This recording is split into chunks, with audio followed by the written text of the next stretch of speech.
The takeover of Latin America is not a fantasy from conspiracy theory chats, but something that is already happening before our eyes. But nothing better has happened in the lives of the people of these countries yet.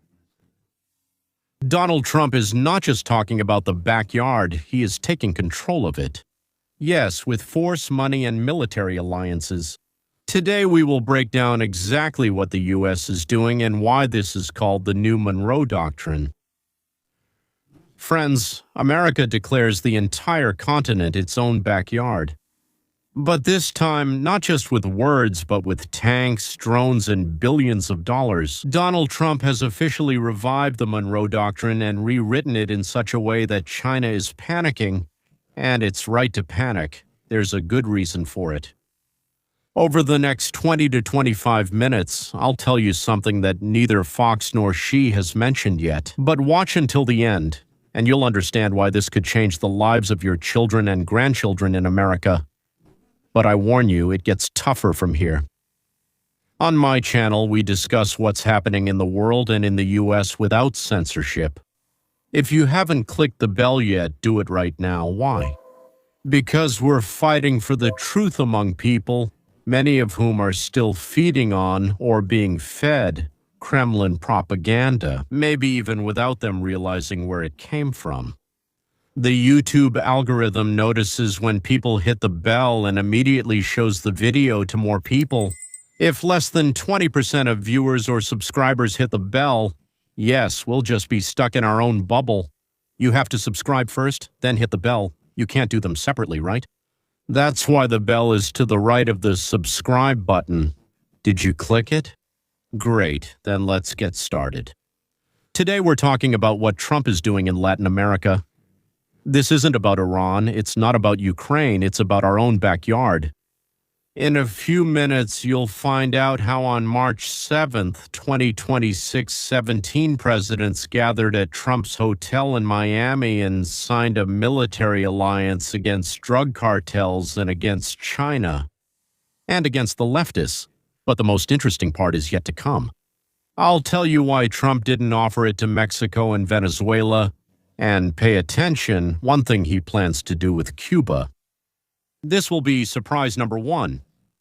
Fires are raging in the streets, buildings are burning, the crowd is banging on pots and pans, chanting, "We want freedom." The world is fed up with dictators. And the second surprise is at the very end. Can America really drive China out of the entire continent? Or is it just empty talk? Hold on, it's going to get intense. So, the Monroe Doctrine and the Monroe Doctrine. In 1823, President Monroe told Europe, "Don't meddle in America, this is our zone."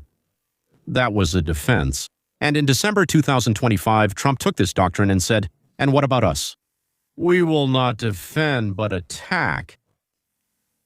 He called it Trump Corollary, or jokingly the Monroe Doctrine. What does that mean in simple terms? First, America is reclaiming all dominance in the Americas.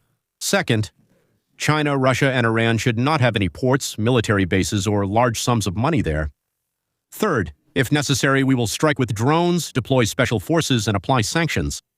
And fourth, the fate of the region is decided by the American people, not Beijing or Brussels. March 7th, 2026, a new alliance was born at Trump's hotel in Miami, Shield America. 17 countries signed that they will fight the cartels together. How will they fight? It's very simple. Ruthlessly. The U.S. provides drones, missiles, and special forces. Countries say, "Here's the lab." And an hour later, the cartel is burning. The lab is burning. It's smoking. They've already started in Ecuador. It's by invitation. We can't just fly in on our own. The president of the country has to ask, and then American troops come in. And now the question, the one many are afraid to ask out loud, is this really a fight against drugs? Or is this a new way to bring Latin America back under full U.S. control? And why aren't Mexico and Venezuela included? Because Trump believes that the cartels already rule there. Leftist presidents are helping them. And the leftist presidents are helping them. Maduro was actually captured in January and taken to the US, and this is just the beginning. Friends, while I'm talking, hit the bell if you haven't already. The algorithm loves the bell. 20% of subscribers need to hit it, otherwise people won't see us. Help spread the word. Thank you very much. China is in Latin America. Their presence is very serious. Our main antagonist is China. Its trade with Latin America is over $500 billion a year. They are building ports, roads, wind turbines. They control lithium in Argentina, copper in Chile. In Brazil, 90% of electric cars are Chinese. Huawei is installing towers. There are even surveillance stations. The US says these are spy bases. Trump wants to kick them out completely. But China won't leave. Why? Because Latin America doesn't want to lose money. They're balancing between the US and China. Trump is offering about $50 to $100 billion for infrastructure and favorable tariffs. But is that enough against China's hundreds of billions? And is it beneficial for America? And for us too? Let's think about it. Less fentanyl. Fewer deaths of American children. Sounds pretty good. Fewer migrants. Less strain on schools, hospitals, taxes. That's not so bad either. Access to lithium to copper. That means cheaper cars, cheaper batteries, cheaper electronics for you and me. And America is back in its own backyard again. The main thing is that it provides security. Is it beneficial for you and me? I think that's not so bad for you and me, and for my grandchildren. But who actually is it bad for? The communists from Nicaragua? It's bad for them. The drug lords from Colombia? It's bad for them. The socialists in the US? Not so good. It's bad for Putin. It's bad for Xi. It's probably bad for Kim Jong-un, or whatever his name is. Maybe he doesn't even know, by the way. It's also bad for the mullahs of Iran and the leaders of Hamas. Should I keep listing them? Tucker Carlson is having a hard time. Gordon from Ukraine is having a hard time. Yakovina and Yakovenko, Shvets and Zhenyets, and all the other world chess champions. And also for the Ryashkins, and along with them, the non-Ryashkins, and the Zamarashkins, and so on. But we are doing well, and that's wonderful.